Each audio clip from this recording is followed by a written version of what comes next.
Hi friends, Sridevi Ganesh kitchen and kids ಚಾನಲ್ಗೆ ಸ್ವಾಗತ. ನಾನಿವತ್ತು ನಿಮಗೆ ಮಟರ್ ಮಸಾಲೆ ರೆಸಿಪಿನ ಹೇಗೆ ಮಾಡೋದು ಅಂತ ತಿಳಿಸ್ಕೊಡ್ತಾ ಇದ್ದೀನಿ.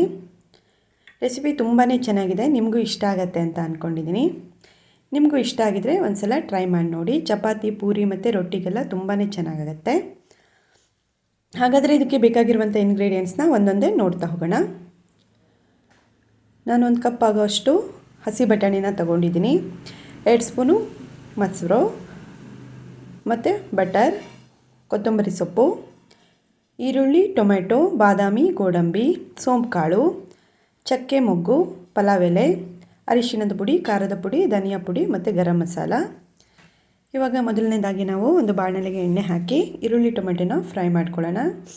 ಆಮೇಲೆ ಸ್ವಲ್ಪ ಬಾದಾಮಿ, ಗೋಡಂಬಿ, ಪಲಾವ್ ಎಲೆ ಮತ್ತು ಚಕ್ಕೆ, ಮೊಗ್ಗು, ಕೊತ್ತಂಬರಿ ಸೊಪ್ಪನ್ನ ಹಾಕಿ ಚೆನ್ನಾಗಿ ಫ್ರೈ ಮಾಡ್ಕೊಳ್ಳೋಣ. ಚೆನ್ನಾಗಿ ಫ್ರೈ ಆದಮೇಲೆ ತಣ್ಣಗಾಗೋವರೆಗೂ ಬಿಟ್ಟು ಒಂದು ಮಿಕ್ಸಿ ಜಾರ್ಗೆ ಹಾಕಿ ಚೆನ್ನಾಗಿ ಗ್ರೈಂಡ್ ಮಾಡ್ಕೊಳ್ಳೋಣ.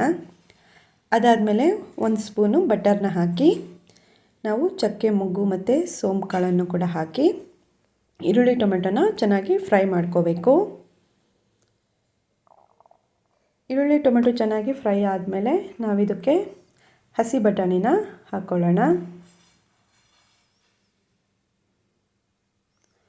ಇದಕ್ಕೇನೆ ಇವಾಗ ಸ್ವಲ್ಪ ನೀರನ್ನು ಆ್ಯಡ್ ಮಾಡಿ ಅದಕ್ಕೆ ಮತ್ತು ರುಚಿಗೆ ತಕ್ಕಷ್ಟು ಉಪ್ಪನ್ನು ಆ್ಯಡ್ ಮಾಡಿ ನಾವು ಚೆನ್ನಾಗಿ ಬೇಯಿಸ್ಕೋಬೇಕು.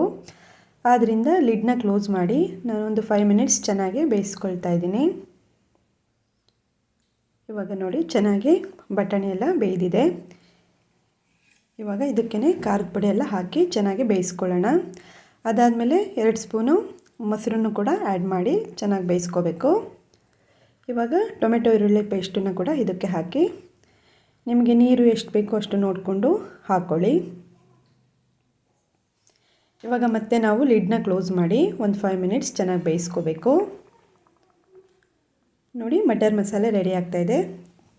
ಇವಾಗ ಇದಕ್ಕೆ ನಾನು ಲಾಸ್ಟಲ್ಲಿ ಕೊತ್ತಂಬರಿ ಸೊಪ್ಪು ಮತ್ತು 1 ಸ್ಪೂನು ಬಟರ್ನ ಆ್ಯಡ್ ಮಾಡ್ತಾಯಿದ್ದೀನಿ. ಲಾಸ್ಟಲ್ಲಿ ಬಟರ್ನ ಆ್ಯಡ್ ಮಾಡೋದ್ರಿಂದ ಟೇಸ್ಟು ತುಂಬ ಚೆನ್ನಾಗಿ ಬರುತ್ತೆ.